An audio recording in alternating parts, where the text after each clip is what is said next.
These two literally are like brothers from another mother. They keep vibing on the same topics. They just have this kismet and this energy that is so much fun to watch. They know how to make complicated things practical and how to make it relevant in our life. So I'm grateful to the two of you for that. And I'm just going to quickly let everybody know before Chip jumps in here. Bruce is in our transitions course, and he wrote a book called Life is in the Transitions. If you haven't read it, it literally was one of those books that I told everybody over 45 that you must read this book. It is like the best book ever. So if you haven't read that yet, you need to read it. And now Bruce has another book out that I cannot wait to read that is, you can pre-order, called The Search. And it is all about work. And, you know, this is a new roadmap for finding meaning and purpose at work based on the insights that you've drawn from hundreds of life stories from Americans from all backgrounds and vocations. I cannot wait to hear about it. We'll be putting in the links all hour of how you can grab this book if you need to, and more about Bruce and Chip and all things. Feel free to pop questions in there as we go, and we'll grab some more a little bit later after they have a chance to speak. So I'm going to get off stage. Thank you, Chip, for being here. Thank you, Bruce, for being here. And thank you, Carrie. I'm going to go get my popcorn. Bruce Feiler. Well, you are a zeitgeist surfer. We like surfers down here in Baja. That's where I'm coming from. But you're a surfer of the zeitgeist. I want people to know a little bit more about your history of being damn good at being able to see what's next and writing books about it. And you're spectacular at being able to name your books. So give us a little bit of history. So first of all, it's great to be here. And I want to echo what Carrie said, how connected you and I have, I think, felt with each other since the first time that we were brought together. And I also just want to say a big hearty hello and thank you to the MEA community. As I said to you before we came on the air here, Chip, I don't think that there's any single thing that I've done, and that includes a TED Talk and a best-selling book and lots of different things. There's not been a single thing that's brought more people into my orbit and more people to my work, particularly Life is in the Transitions, and I hope now The Search, than you and the community that you've built. And so I just am in awe and in gratitude for being a part of it, and just want to say hello to all the people out there who have reached out to me. Keep it coming. I'm very easy to find on social channels, and I'm just delighted to be here. And I also will say this is the first time I've spoken publicly about this new book, so I'm not entirely sure what's going to come out of my mouth.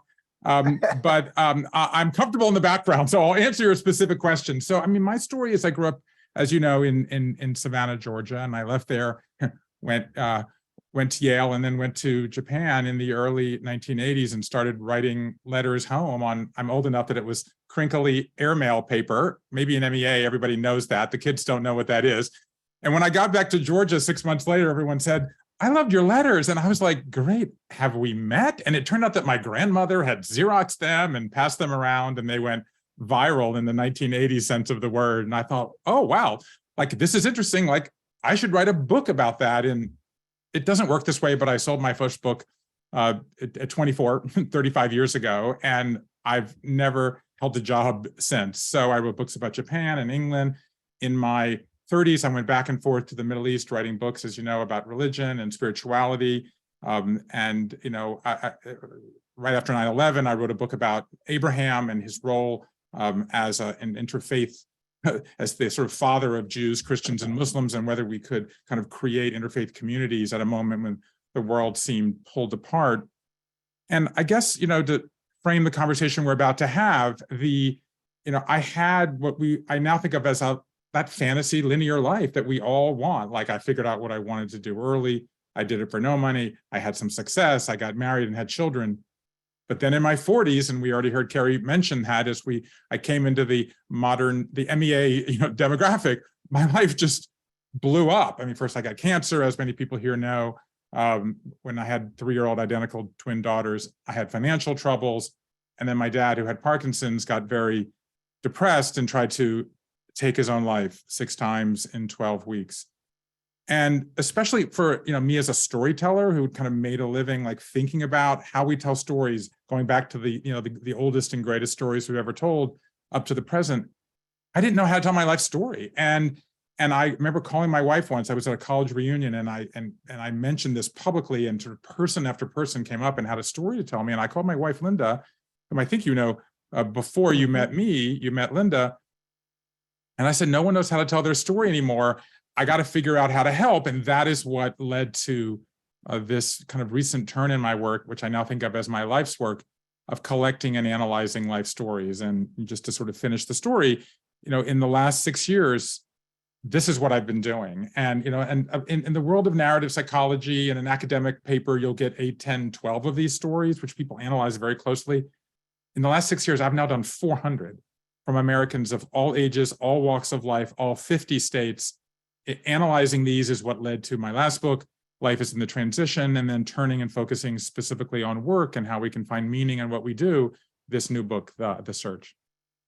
So tell us a little bit more about what you mean by learning a story and taking down that information, and let's apply it to Life as in the Transition. How did it inform what you ended up writing? So I think it's great and to pause on this, because I think we hear a lot about storytelling in your story, and that's a little bit sort of become kind of ubiquitous in the culture, but we don't often stop to think about it, right? So if you go back 30 years ago, if you go back to the late, to the 80s and the 90s, this idea of your life as a story was really on the fringes of academia. And it's moved in the last generation to the heart of academia. Well, why? One reason is because we now can see inside the brain and we understand how the brain is wired, right? So let's just say I tell you a story, okay?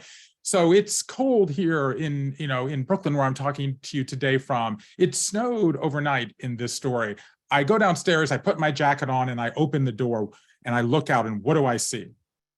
Everybody listening to us right now, when you hear me say that, my brain is wired for story, and your brain is wired for story, and so you start to finish that story, okay? So you think you know what I see. Now I'm going to tell the story.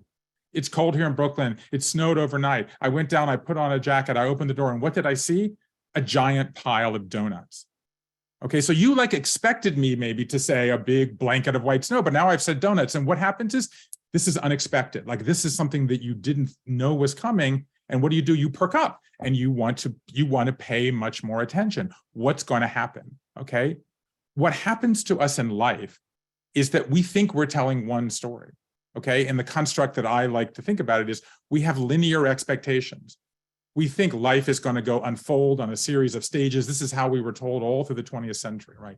The 5 stages of psychosexual development, the 8 stages of moral development, the midlife crisis, the 5 stages of grief. These were all linear constructs. But it turns out that's not how we live.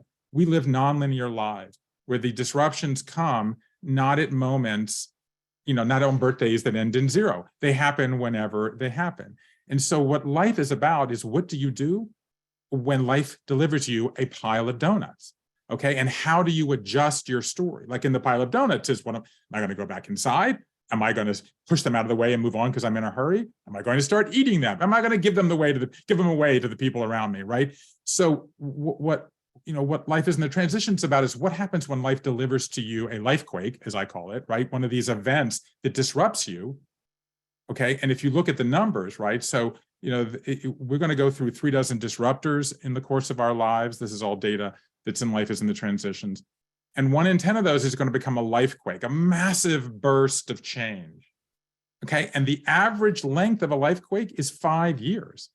So if you think you're going to go through 3 to 5 in a lifetime, that's 4, 5, 6 years. That's half of our lives we are spending in a life quake. And the life quake is the pile of donuts. It's what shocks you and puts you back on the heels. What a life transition is, in its essence, is the human response to a life quake. It's what puts you back on your toes. And when we first get into a life quake, we think, people tend to do one of 2 things. They either say, I'm going to make a 212 item to-do list and get through it in a weekend and be the best ever and get a blue ribbon, and I'm going to get a gold star, and they're going to write books about me. Or we say, I'm going to lie in a fetal position under the covers with a cat, and I'm never going to get out of bed again. Well, neither are true. And when you look at enough of them, as I've now been doing for 6 years, you begin to see patterns. That's what you do in your courses. And this is exactly what I lay out in Transitions, is they is they involve three phases, the long goodbye, the messy middle, the new beginning, and their tools, and sort of and my work is now about trying to give people the tools to manage these transitional times in their lives most effectively. Beautiful. What was the inspiration that led to the next book then? And let's be clear, the next book comes out later this month. It's called The Search, and the topic is finding meaningful work in a post-career world.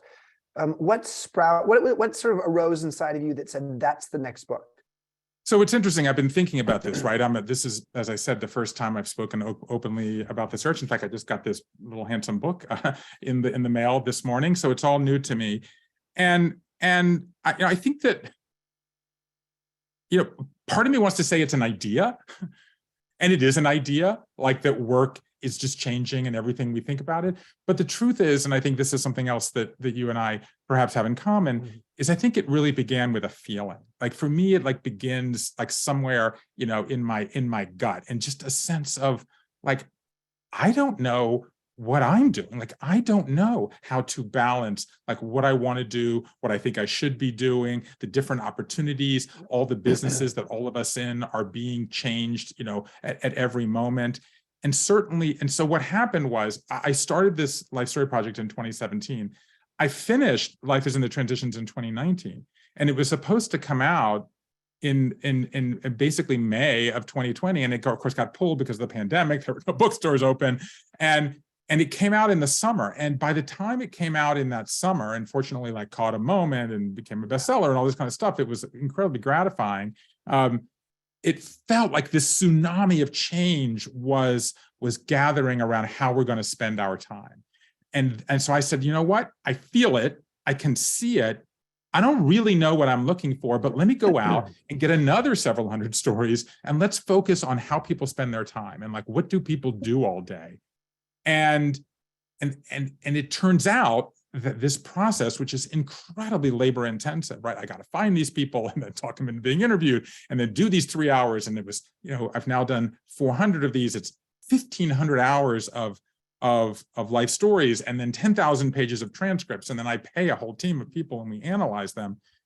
But it's a very effective way for surfacing real-time change that's going on in the world. That's often not in the academic literature and not really not really sort of in the larger press. And that's what I really feel is going on. And so now we're at a moment when this book is coming out, just to sort of kind of put the stakes in the ground.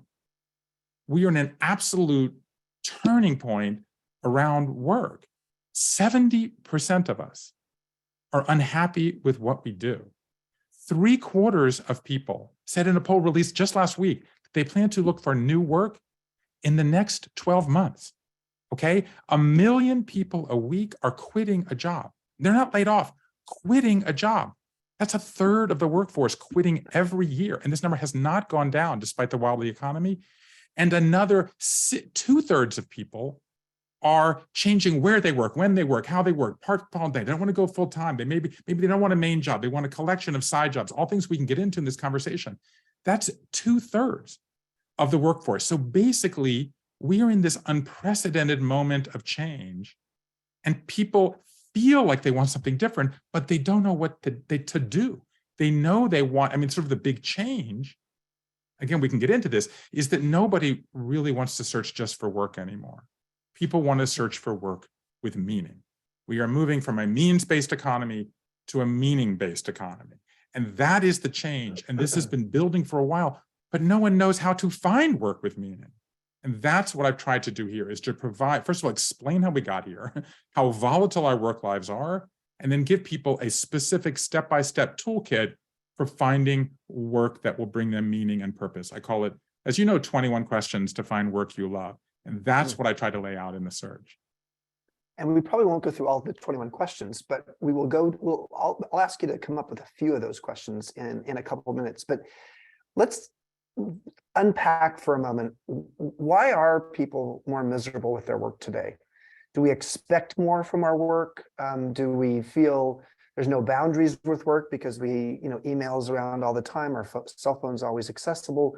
What if you were to diagnose why it is that so many people are miserable relative to the past, what would you say?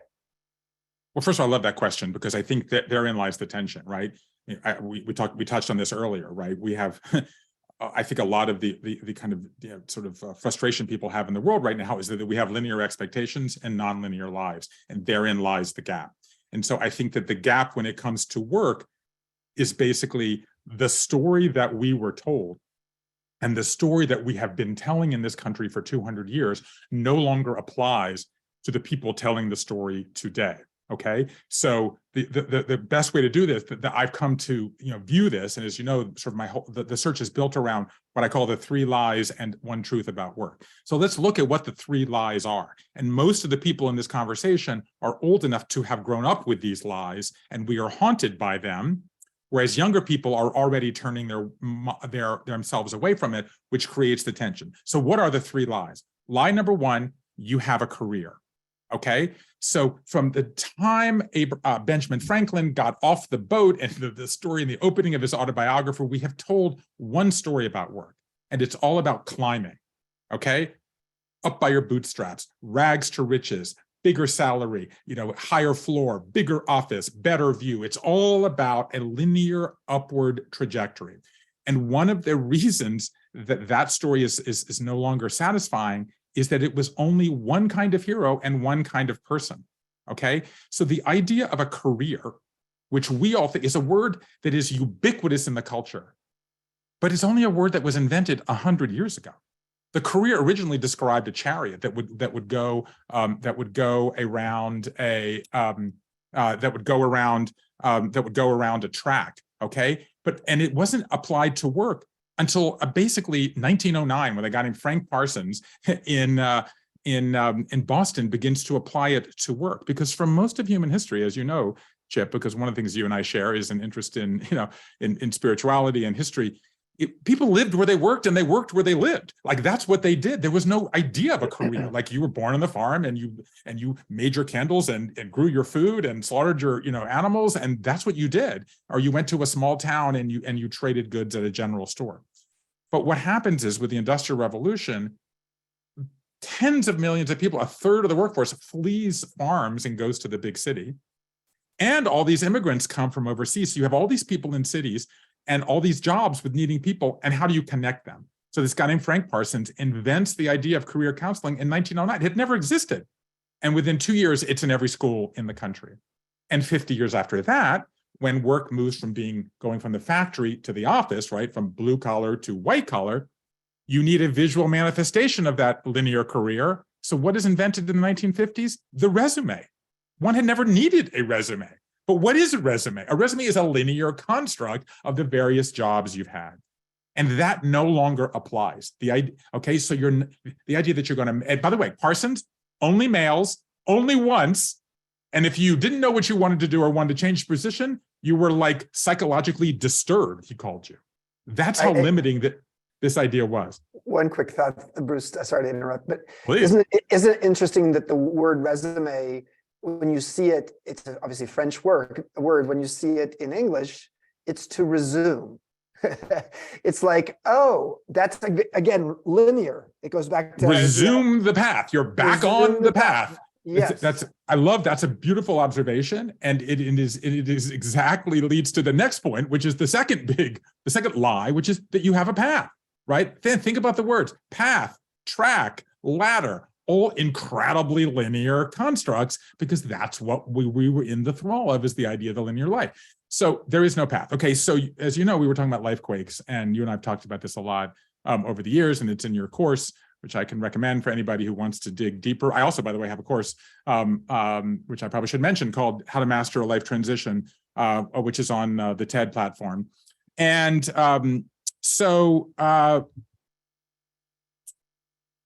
in this book, what I like about Lifequake, and what I think resonated out there about the idea of Lifequake, is that it's neutral, right? It's not most of the ways people talk about the crisis, scandal, disturbance, but some lifequakes are positive. I mean, we were talking before we came on the air. I am the father of identical twin daughters who just turned 18, who will be going to college in 100 days from when we tape right now. When they were born 18 years ago, like, it was a lifequake. It was joyful, happy, and like a fantasy come true. and completely disruptive of everything about our lives. And by the way, we're about to go through the inverse, right? Which is we're going to become empty nesters, right? And say, like, how do we evaluate our time? And we're going to get into that. So work quakes. Just look at the and I analyzed 3,000 work quakes. Okay. Point number one: the average person goes through a work quake every 2.85 years. Okay, that's 20 in the course of your work life. 20. But here's the thing, and this define a work quake though. So, okay, fair. A work quake is a moment of disruption or change or reevaluation or reconsideration. Okay, and fine. I'll do these points out of order, but I'll say the signature piece of data.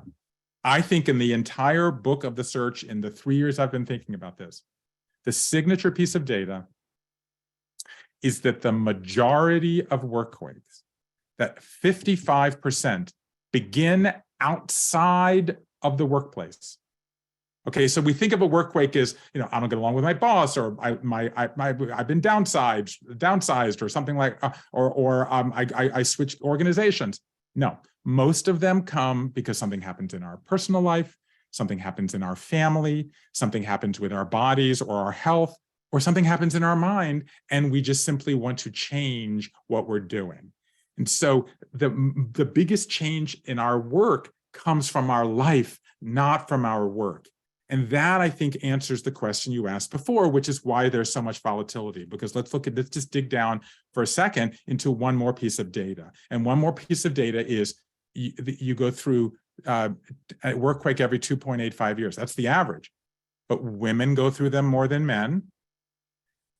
Xers more than boomers, millennials more than Xers, and Zers more than millennials.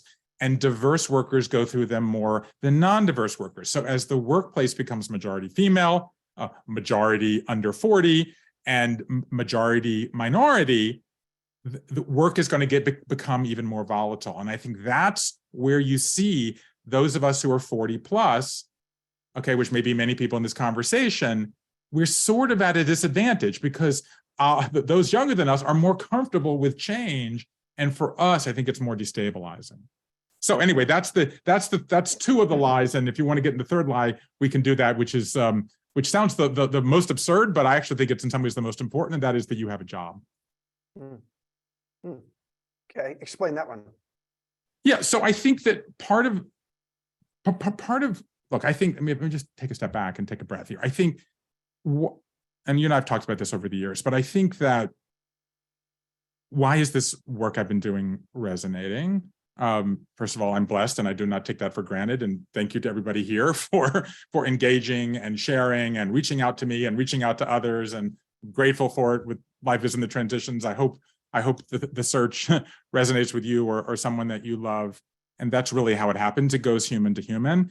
So thank you. But I think a lot of, based on what I'm hearing, I would say, and this is sort of a technical term, an academic term, people read my work and they say, like, you're giving me words to describe these things that I feel that I don't have a language for, right? So I think, and that's what we're talking about here. The words that we use around work lag behind. I mean, as you know, in the book, I sort of talk about the idea that work equals a simple formula, like work equals numbers plus words. 2/3 of the conversation we have about work is around numbers. Right? It's hours, right? It's, weeks worked, it's salary, it's benefits, it's efficiency and productivity. But when I ask people like a simple question, like what's the first word that comes to your mind when I say work? Let me ask you this, Chip. What's the first word, Chip, that you think of when I say work? I'm not a normal person. Sure you are. You're more intuitive and you see around corners. But what's the first word that comes to your mind? Well, it's not a word. It's a phrase by Khalil Gibran in the book The Prophet. It's work is love made visible. Okay. So I asked this question, to hundreds of people. Only 1/3 of people mentioned what they do, right? Carpenter, teacher, union, office, factory. 2/3 of the people do what you do, which is that they mention a word that's how they feel about what they do. Okay. So 2/3 of the words we use to talk about work in the public discourse are all about numbers. but 2/3 of how we think about it are all about words. In general, around work, I think we need more poetry and less math, right? So that's a kind of basic frame. So now let's take this and let's go to this question of a job. Okay, now let's take a first step back. Job is like career. No one ever used it to describe what you do because there was no such thing as a job, right? You were living on the farm. You had to do everything. There was no job. The job didn't enter the lexicon until, same thing, the Industrial Revolution is something that you left your life and you did a job. We are undoing that today, and we are returning to how we lived for most of human history. So you don't have a job. Why do you not have it? Of course I have a job. That's how I pay the bills. No, what you have is up to 5 jobs, okay? So if you dig down, the 5 jobs, the first one is a main job, and actually only half of us, fewer than half of us even have a main job anymore. We do a collection of side jobs or things like that, right? And in my study, it was 39%, 4 in 10 people had a main job. There's a care job, okay, which is caring for children or aging relatives, right? Or a family member, this kind of thing, or an adult family member. 2/3 of that. Then 75% of us have a side job, which is something that we talk about a lot in the culture. But there's 2 other jobs that, frankly, I kept hearing about that I decided to name. And the first is what I call a hope job, which is something that you're doing that you hope becomes something else.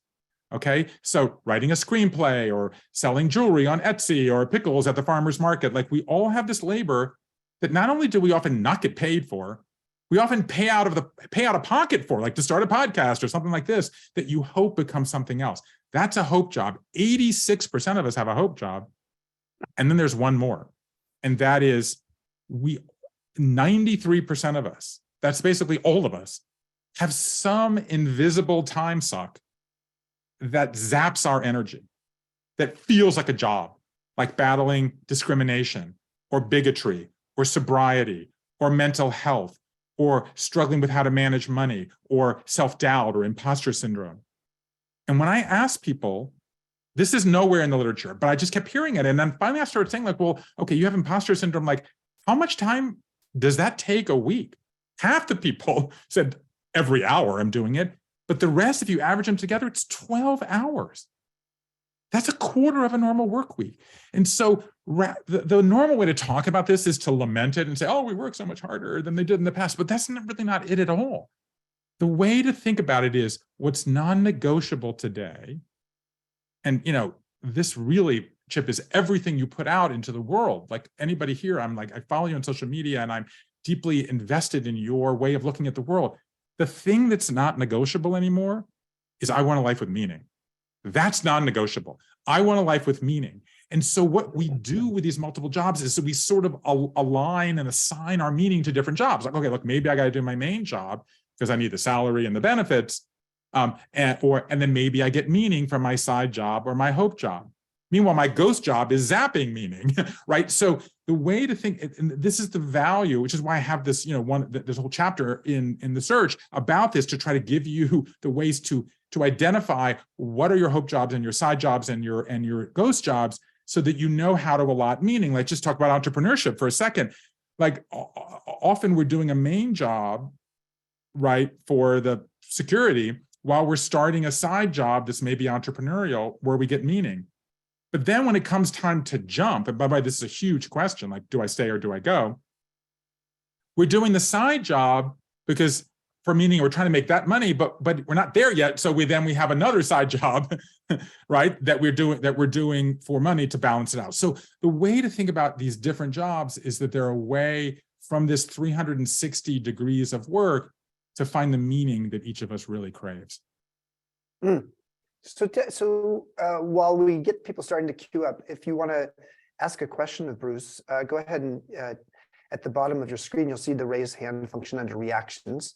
And go ahead and raise your hand, because quite frankly, as you know, I've said before, don't wait till 5 minutes before the end of the call to actually raise your hand, because you probably won't get called on then. Let me ask one more question. Please. Actually, 2 more questions. One is, you've got 21 questions about how someone can do their search.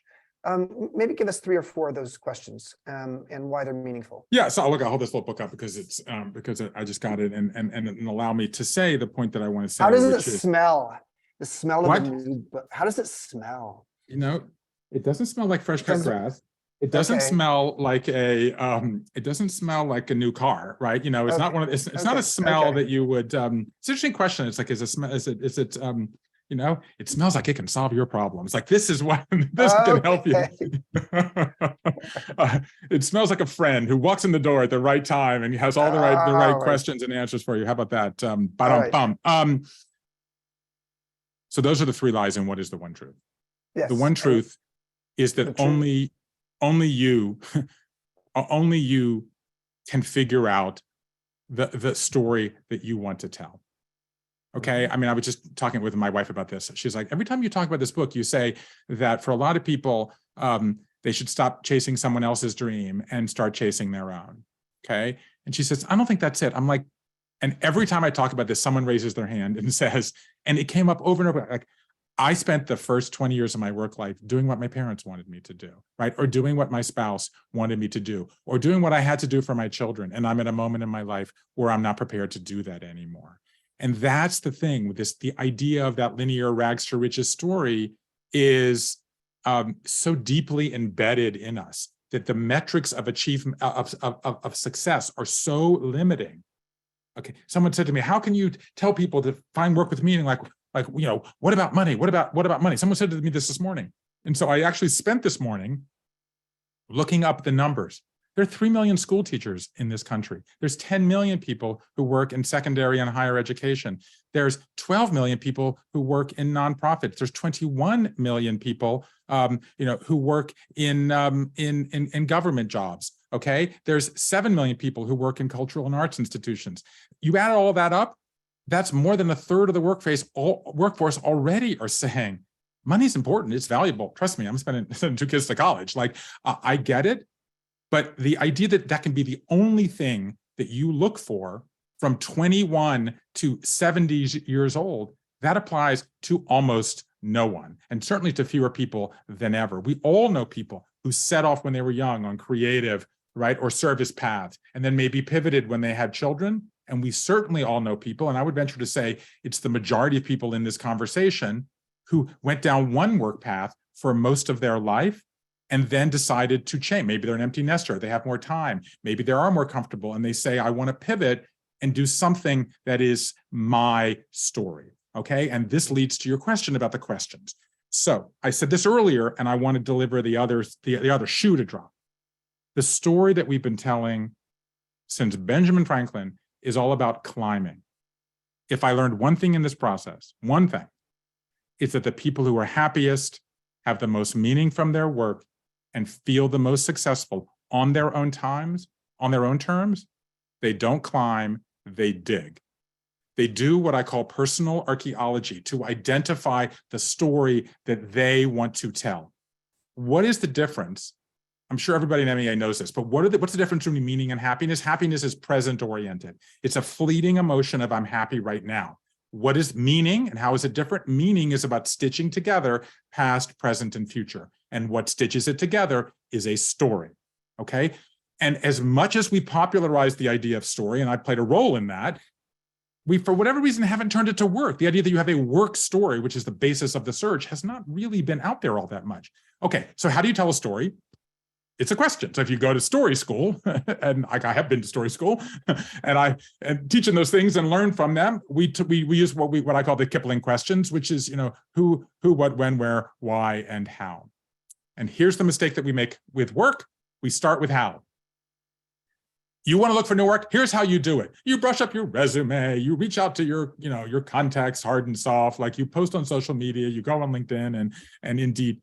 Here's the problem with that approach. It will succeed.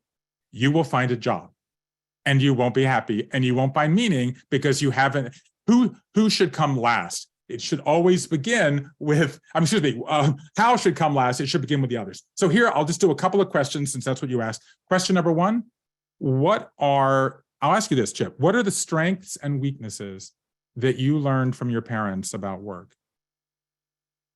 I think the strength was if you work hard, you'll be rewarded. And I think there's a lot of variability to that, but I think it made me a hard worker. A weakness of what I think I heard from my parents was especially early, until my dad started his own company in his late 40s. Get a safe job that pays health benefits. That was, I'm not saying that's a bad thing, but it meant that my grandparents, my grandfathers, and my father for the first 25 years of his career were doing work that they didn't like. Bingo. Okay. So I asked this question of everybody. I'm reading actually from page 164 of my book. I started these conversations by saying, what were the upsides you learned from your parent? And everybody, I'll look at the number here, 67% of people, 2/3 of the people said my parents work really hard. And I realized, okay, that's interesting, but it's not that interesting. And then I started asking the downsides, and that's when it got interesting. So the top upsides were hard work. Okay, love what you do. From a smaller minority, be true to yourself. That's the people whose parents did do that.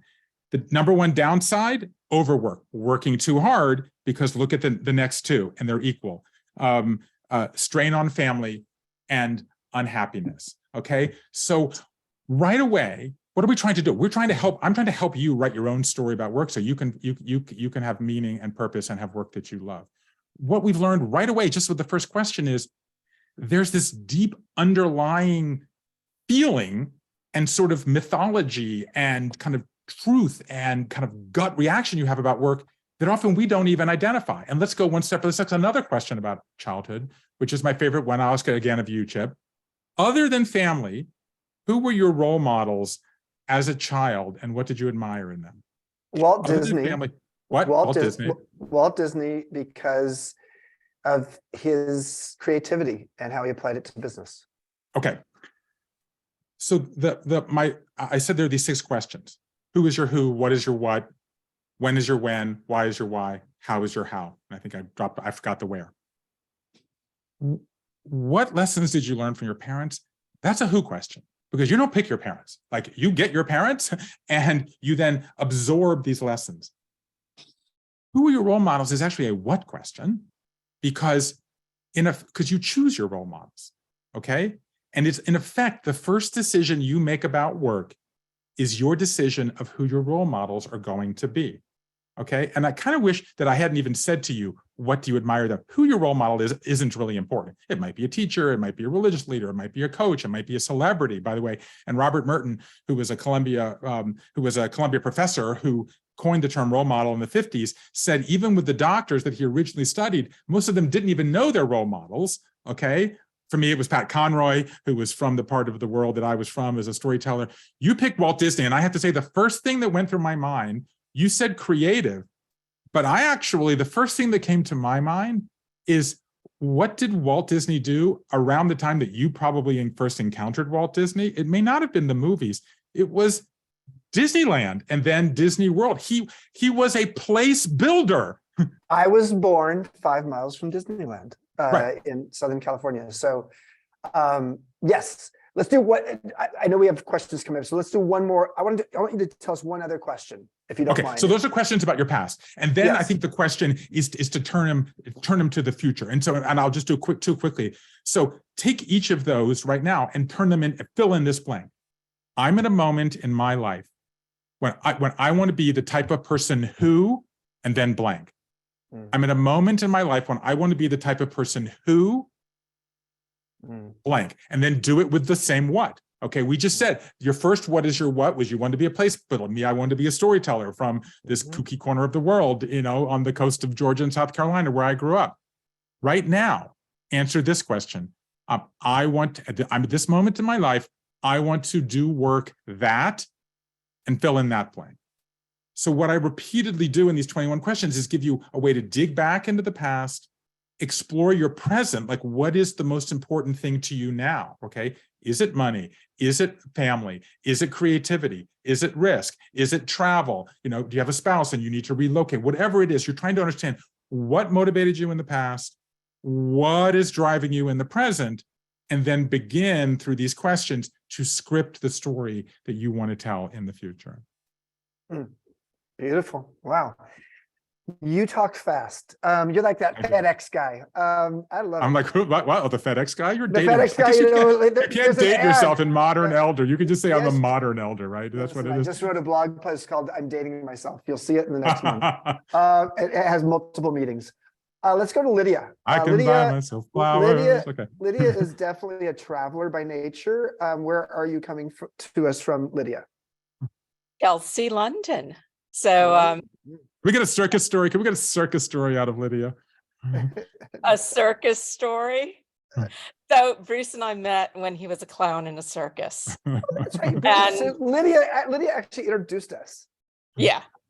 And what was the best part is I was either just leaving strategy consulting or I just left, and your path of writing stories about activities, like a modern day George Plimpton without being stuffy and, Bruce, you gave me the agency and the courage to actually carve out my own journey and path. And, I've never quite thanked you for that, but yeah, thank you.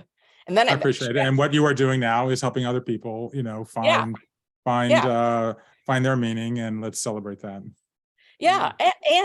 And so the question for both of you is, what's the most joyous part in change for both of you when you kind of come up with an idea and then you say, okay, I'm going to do it? Where's the joy? Chip, you want to speak slowly and answer that question before I speak quickly into? I'll speak. Yeah, I think the joy is when I feel like I'm living a calling, and I'm a channel, and something's coming through me, and I'm a conduit, and my job is to serve this idea that has been, given to me well, and or to serve my gift. There's a great quote, which is, the purpose of life is to find your gift. The work of life is to develop it. The meaning of life is to give it away. So for me, when I'm feeling joy around it, it's when I feel like I'm in service of something that's been gifted to me. And my job is to do that the best I can to serve that in a way that's going to be servicing the world as well. That's beautiful. I'm going to tell a George Plimpton story, since this is a demographic that will know who George Plimpton was. He was, of course, a patrician journalist who entered various worlds. And in fact, Lydia may not know this, but when I was thinking about, when I was about to join the circus in Bodo, Winnebago, and spent a year, and for those of you who don't know, I wrote a book called Under the Big Top about that experience. I said, I'll learn from Paper Lion, which was the Plimpton book where he became a football player with the Detroit Lions. And I went and got the book. I think it was like on my grandfather's bookshelf or something, and it was like a 5-cent paperback. And I turned to the opening page, and the book begins with George Plimpton at Hyannis with the Kennedys playing touch football, and the owner of the Detroit Lions was at the Kennedy estate, and that's where he met him and asked. And I was like, this has nothing to say to me. And I shut the book and put it back. As my father, the greatest thing I got from my father when I joined the circus was a bottle of WD-40. He said, you're going to need this with your Winnebago. Like, that's what I got from my father. What George Plimpton got, from the Kennedys was an introduction to the owner of the football team. So I was going to say one thing when you first asked, Lydia, but I think when I was listening to Chip, I thought of something else. There's a process for me of when I'm working on a project, when I say, okay, I'm going to set out to write about, how to tell your own life story, which became Life is in the Transitions, or I'm going to write about work, which became The Search. And there's a moment, and I feel it, and I don't write it down, but I know that it happens. And the feeling is when I go from absorbing information, like taking in what I'm hearing, to I start hearing myself narrating the information, like repackaging it and then telling it to others. And I think that is what happens to a lot of people, in one of these life transitions, right? Which is, at the beginning, we're overwhelmed, right? That phrase I used earlier, like we feel like we're on our heels, or we're under the covers, in a fetal position. And there is a moment, and we think we're never going to get through this, and no one has ever done it, and I'll never overcome, whether it's the grief or the disappointment or the shame or the sadness. And then there's a moment, like with grief, you often hear it the first time, and I lost my dad a little more than a year ago, as both of you know, and there's that first moment you laugh, right? When you're in grief and you feel like, oh, you're ashamed that you laughed, like, and you should be grieving. But yet also that's a sign that there is a turn. It's like the first robin's voice in the spring kind of thing. And so I think for me, it's the moment when you make that turn, when you discover it's not all tragedy and shame and sadness, but is there recovery? Is there creativity? Might there even be renewal, God willing? And it's that moment where you realize that other things can come out of this besides that glut of negative feelings that you experience initially and often, frankly, revisit during the messy middle. Beautiful. Thank you. Lydia, thank you so much. Thank you for making the original introduction to Bruce as well. Teodoro, look forward to your thoughts. If you can keep the question brief, that would be great. Yep, absolutely. Similar to Lydia, I would love to. All right, similar to Lydia, I would just love to ask a question of both of you. Do you feel the relationships that you have with the people around you in work or in a project or an objective could become that meaning that one is looking for? Or do you feel that's more of a distraction from finding that purpose? I'll start on this one. There's a lot of data showing that when people feel like they have close friends at work, they feel both more aligned with their work, more likely to stay there, and happier. So I don't want to discount the value of social relations at work. I think they're exceptionally important. They can give a sense of meaning because we live in a society today where social relations are, there's an epidemic of loneliness. The Surgeon General just put out his research study yesterday on this topic. So long story short is I think it's incredibly important. And I think you can find meaning in work without necessarily having that. And whether it's in a workplace or it's frankly just doing solo work for people that you care about. So I don't think you actually have to have the social. I love that answer, and you just totally channeled my mind on this. Okay. And you're going to answer the next one. No, I'm just going to quickly say this. And so I absolutely, one of the tools in life is in the transitions is share your story with someone else, right? But be aware that people want different things. Some people want support. Some people want, people want comforters, I call them. They want nudgers. Some people want slappers, like, okay, Chip, I love you, but like, get over yourself, right? And like, time to do this, right? So people want different things.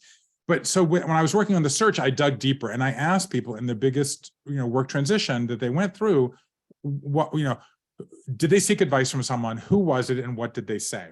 First of all, on the who was it, it was interesting. And this was the first thing you said, Chip, was that actually colleagues was the number one thing, even though it would often, you would think we wouldn't talk to our colleagues about our insecurities around work, but we do. The bottom, by the way, was family in terms of the most helpful advice, which was fascinating. And it could, maybe family is more, maybe they're, they have stakes, like, well, I don't want you to take this risk or whatever.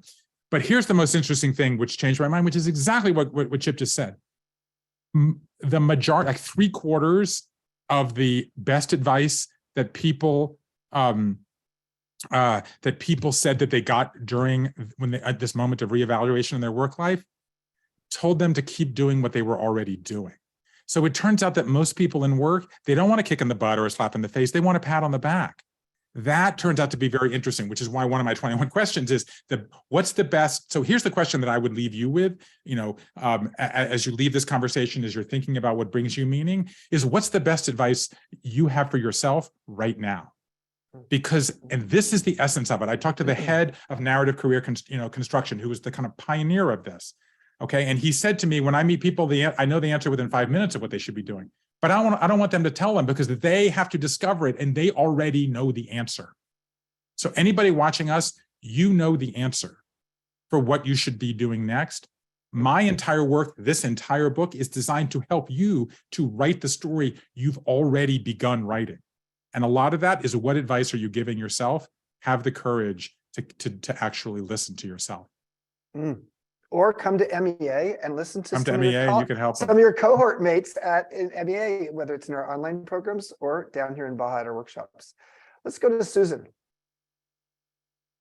Hey there, thank you. So I'm a career coach and I help people through transitions. And one of the things you said, so I'd love for you to comment on this, was about, so here's what I find is that a lot of women compare themselves to men in their careers, and they often come feeling almost like a failure because they are not following the same trajectory that men, that, and so many books are written about, oh, career, and this is the way it should be. So your comment about more female workers in the workplace being a more volatile workplace, I'm just curious what you found more about kind of men, women, and their trajectories. I love this question. First of all, thank you for helping people. I'm sure you are. Oh, I could just listening to you repeat back to what we've been talking about. You're obviously a very empathic listener, and I just hope with the bottom of my heart that the book resonates with you and your clients. You send a lot. I do make them get your book. So the other one. That's very, very kind. Whatever happens, but I just have these ideas in the world, and that they can be helpful means a lot to me. I want to say that one of the things that I did, I probably shouldn't say this because I'm about to reveal it and it's sort of under embargo because I'm going to put it in the Wall Street Journal the week my books comes out on May 30th, is I got the 5 most popular success books of the 20th century and I stacked them on my desk. They are How to Win Friends and Influence People, The Power of Positive Thinking, Frank Parsons' book I alluded to earlier, What Color is Your Parachute? Still in the top Amazon 100, 50 years later, and the 7 Habits of Highly Effective People. Every 20 years, they've sold probably collectively 50 million books. I researched every name and tracked them down. 93% were straight white men. 7% were women, and 0.009% were minorities. The first thing that we need to acknowledge if we want to change the rules of success is that the story of success we've been telling is limiting, and I'm frankly almost prepared to say even cruel. And the reason that people have that in their heads is those are the only stories that we have been celebrating. And one of the things I've tried to do in this book, in telling story after story, page after page, is like to put the largest collection, like the largest informational interview. By the way, the phrase informational interview was invented in the What Color is Your Parachute, ever assembled in one place. In fact, the opening story is the woman. I have this incredible story in the introduction of my book, a woman named Maroy Park, who was an Asian American. Her parent was born in the upper Northwest. Father gave her a chemistry book for her 16th birthday. Like, that's how much she was told to follow his path of being an academic. She went to DC, wanted to give back, joined, as she said, went for the NAM brain, joined the CIA. She was on the Soviet desk, which was the elite desk. And she did an unimaginable thing, which is shift to HR. And then she ran payroll. And then she did all these incredibly unsexy jobs when everyone said the sexy jobs was being a spy. And what happened to her? She became the first Asian American woman to lead the entire CIA. Because at every moment, in every story I listen to, there is an unright decision, an incorrect choice, an unnormal decision. And that's what we have to do. And that's what women are doing, because as the women are majority of the workforce, they are making choices that are customarily the non-right that have become the right choices. We have women to thank for helping to make the abnorm the norm. And that's what this is about. Normalizing a new way of telling stories so you chase your own dream, you don't chase someone else's dream. Yeah, beautiful. Thank you. We're gonna have time for only one more question, and I'm so sorry, William and Sembe. Sembe is called in from Japan. I'm so sorry that we're not gonna be able to get to you guys. Let's just go to Dave and keep it brief, Dave. That'd be great. Yeah, certainly. Yeah. My name's Dave. I'm a life coach from the UK, from England. I specialize in retirement and reinvention. And I just wanted, Chip, Bruce, thank you for a great hour here, very insightful. I just wondered, in your day-to-day work at the Academy and with you, Bruce, with your books, do you find that ego and worrying what other people think is the biggest barrier to people finding their purpose and authentic happiness? How do you find that? You want to go first, Bruce? I would say that ego I would put it second. I wouldn't put it first. I think that the bigger problem that people have is identifying what is the story that they want to tell, and then applying the ego on top of that. So I actually think the bigger problem is even understanding, sort of as the previous question got to, I've been chasing someone else's dream. My ego is fed because I want these traditional metrics of achievement or success, which are often money and status and title, and as I said, bigger office and higher floor and all that kind of stuff.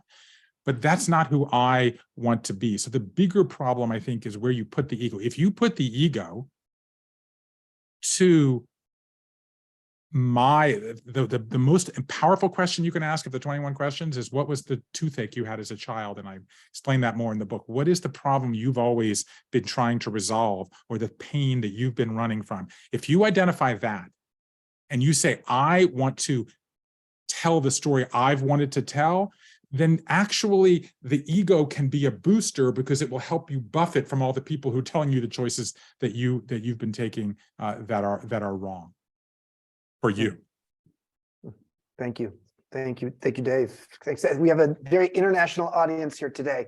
As is usual, for those of you, this is your first experience with MEA, gosh, check out our website, the Modern Elder Academy website, learn about the transitions course that actually opens up later this month. It's a 6-week course that Bruce is one of the guest faculty members on. Check out the workshops online. And I'm going to go back to Carrie in a moment, but let me just say, Bruce, thank you. I don't think people, for those who don't know Bruce well, Bruce's books, almost every single one of them is a New York Times bestseller. They always come, and they become something. And he didn't talk about it, but he's going to be on a very important TV show later this month. We had, so he knows what's happening. So I think you'll really enjoy his book, and we feel honored that you're part of the MEA. And we are going to get you to do a workshop in either Santa Fe or in Baja in the next couple of years. Well, thank you again. Thank you for joining me. I just want to celebrate on behalf of all of us the work that you do, and the fact that everybody here wanted to hear from you as well. I think is an expression of the incredible connection that all of us feel toward you, and you're guiding us so much. And I'm honored to be a part of it. I just will quickly thank you as we turn to Carrie and say, yes, the only way this reaches people, if people buy it, it's called The Search: Finding Meaningful Work in a Post-Career World. I know Carrie added it to the chat. It's published on May 30th. You can get me on all the social channels. I also write a newsletter called The Nonlinear Life on Substack, and reach out to me. Would love to answer any questions that we didn't get to today, and let's keep this conversation alive. If you are struggling, I've been there with you, and if you come on this journey, I think it can help you, and we together can help a lot of people. Beautiful. Thank you, Bruce. Man, wow, keeping it real, keeping it relevant. Chip, for the work that you do, both of you for being pioneers in the field and giving so much of your time and your energy to bringing us together. We're so grateful. Thank all of you for coming. As I put in the chat, you will get the recording on a private YouTube link, because this is a top secret interview that Bruce agreed to do with Chip. This isn't even real yet until the 30th. So consider yourselves lucky. You can get on the pre-order for the book.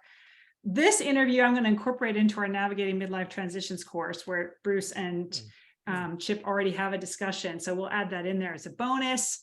And there's so many great things for you to continue leaning in. If you're first time to this community, I hope you'll come back and experience more of the wonderful folks. Those of you who are alumni, thank you for your loyalty and for your community being here with us. And with that, have a great rest of your day, everyone.